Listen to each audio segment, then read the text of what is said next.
ذكروا انه نضيف، واحنا بنهد كل البيوت وبنشوه كل المحافظات، والمنوفي لا يلوفي والدمياطي ابخل خلق الله. وخالد يلا ايه، يلا يا خالد. ازي حضرتك يا دكتور؟ ربنا يسترك حبيبي. الله يخليك. بس ده انا اختي بس عندها مشكله، فانا حبيت بس اكلم حضرتك اشكرك الاول على اللي انت بتعمله معانا. الله يسترك يا خالد. اديها لحضرتك يعني؟ لا يا فندم. اديها لك يعني؟ اديها لحضرتك اللي هي ايه؟ اختي. يا حبيبي اهلا وسهلا. ماشي اتفضل يا دكتور محمد. اتفضل يا حبيبي الله يسترك يا خالد. السلام عليكم ورحمة الله. قولي يا حبيبتي اسمك ايه؟ انا اسمي الهام. الهام؟ ايوه. الهام مبروك. الله يبارك. ايوه ده شرف ليا والله يا دكتور. والله العظيم وشرف لي انا كمان والبنتي. اتفضلي. انا عندي 23 سنه بتعلم من حضرتك من وانا عندي 13 سنه. بتفرج على حضرتك متابعه حضرتك على طول، بس انا دلوقتي عندي مشكله كبيره جدا وحاسه ان انا ضعيفه وصغيره قوي عليها، فارجوك ساعدني فيها. حاضر. حضرتك هتقدر تفيدني ان شاء الله لو سمحت يا دكتور. انا دلوقتي انا متجوزه بقالي سنه ونص وعندي طفله عندها 6 شهور دلوقتي، بس بعد ما ولدت لقيت ان جوزي اتغير حاله خالص. لقيته انه بيشرب حشيش وبيتفرج على افلام مش كويسه طيب حبيبتي هناخد فاصل مضطرين له، وخليكي معانا واسمعك على عيني وعلى راسي. فاصل قصير جدا ثم نلتقي. الفن لسه الهام، بعدها متولي، بعدها اسماء، الثلاثه دخلوا معانا. يلا يا الهام. ايوه يا دكتور. اتفضلي يا حبيبتي. انا متجوزه بقالي سنه ونص. سنه ونص. وعندي طفل عندها 6 شهور. تمام. فدلوقتي هو بعد ما ولدت اكتشفت كل حاجه، اكتشفت انه بيشرب حشيش. اكتشفت انه بيتفرج على حاجات. خطبك قد ايه يا الهام؟ خطبك قد ايه؟ سنه. ما عرفتش فيها حاجه من الحاجات دي؟ ما شفتش اي حاجه من دي خالص. ولا شفتي ولا حد من عندك شاف ودرس زي اخوك الجميل اللي كلمني ده؟ لا يا دكتور والله. ودخلنا وخلفنا منه البنايه واكتشفنا كل حاجه. بيشتغل يا حبيبتي؟ بيشتغل في مصنع ابوه. لا يعني المهم قولي لي بس بيشتغل. بيحقق حياه كريمه في البيت وراجل كريم ومال الدنيا خيرات. حبيبتي من الاول يا دكتور وانا عايشه معاهم في معيشه واحده. الايه يا الهام؟ الايه بتقولي ايه؟ انا كنت عايشه مع اهله في عيشه واحده، بناكل ونشرب سوا. كويس.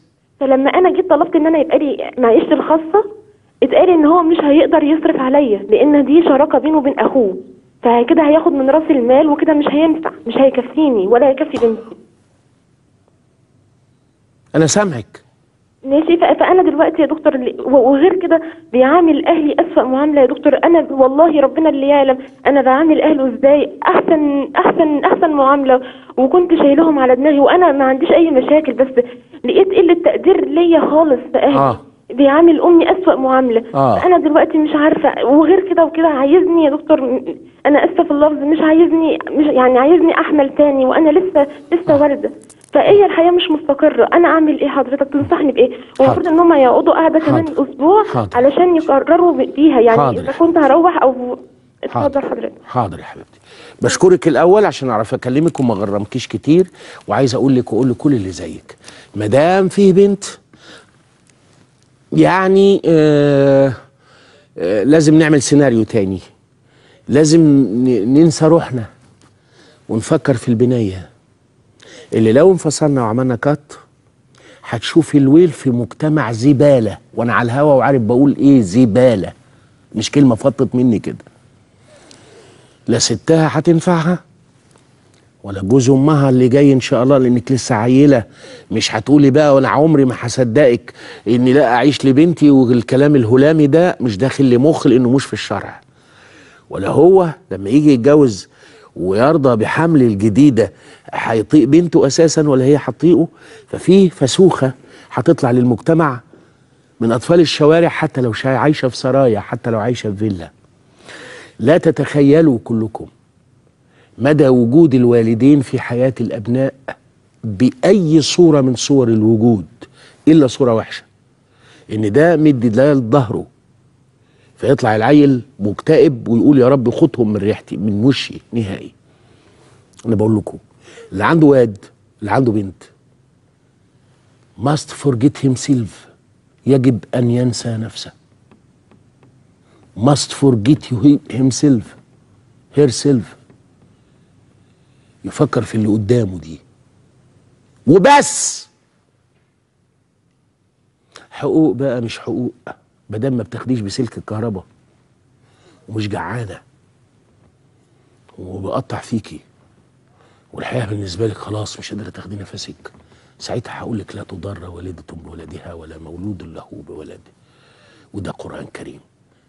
انما متى كانت الحياه ممكنه، الشقه بكره تيجي، انفصال عن العيله ده وارد، هو ان شاء الله ربنا يبارك له وينمي في حاجه، كونه بيهبب حاجه ولا بيعمل حاجه، كله بني ادم خطاء، انت دورك ممكن تعالجيه تساعديه على الخير، لا هدي من بقك، لا هدي من ايدك، لا خدني في حنانك خدني، والنبي انت ما انت مش عارف ايه. وانا قلت لكم قبل كده في الموعظه الحسنه البديل لاي ست جوزها متنيل على عينه وتخليها على بقه باستمرار، في ايه في الدنيا؟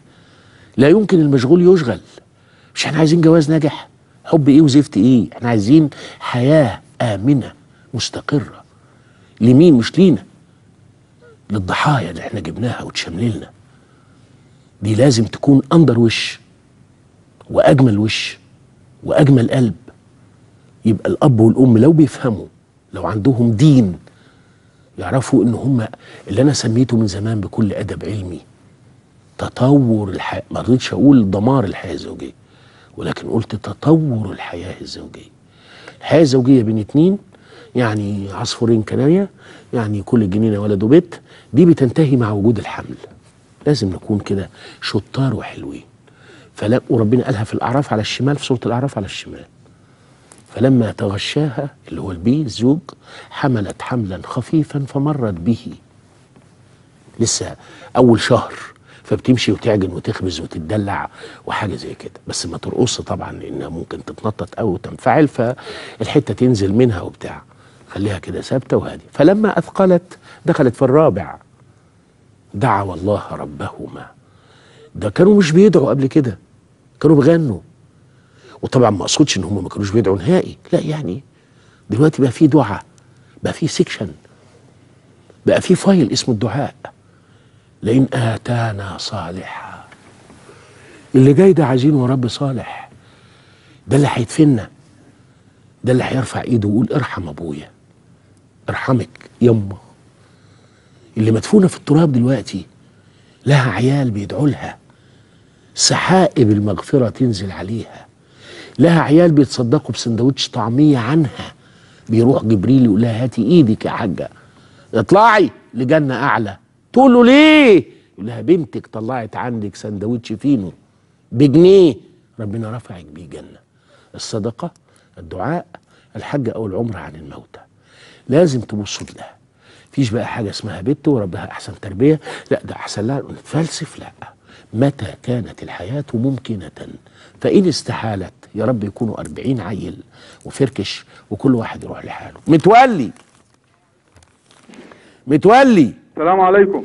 مش عارف اقول متولي صديق الموعظه الحسنه من زمان ولا متولي تاني؟ ايوه يا فندم، هو السلام عليكم. وعليكم السلام حبيبي، اتفضل.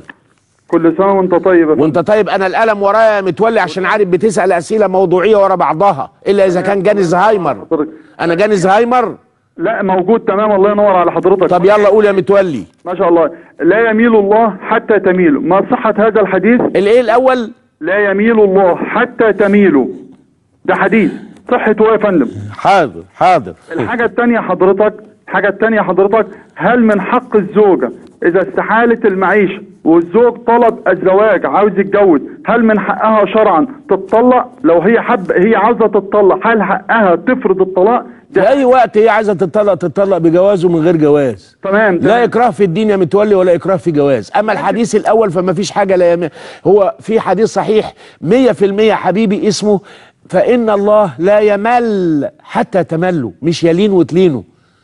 اللي لا يا حبيبي الحديث هو احفظه، فإن الله لا يمل متولي، لا يمل حتى تملوا. يعني ايه؟ واوله ايه؟ اوله قول النبي صلى الله عليه وسلم كما روى البخاري، على ايدك الشمال قدامي اهو كأني شايفه مونيتور، بيقول اقرأوا القرآن ما اتلفت عليه قلوبكم، او في رواية 13 رواية انا احفظها، في خففوا على انفسكم، ما تتعبوش قوي في العبادة، ان الله لا يمل حتى تملوا. يعني معناها انت ابذل طاقتك وانت جميل. هل هنا يا دكتور هل هنا اثبات يعني انا مش كلام انا. لا حبيبي، لا مش اثبات، لا ولا لين، استنى بس، لا لين ولا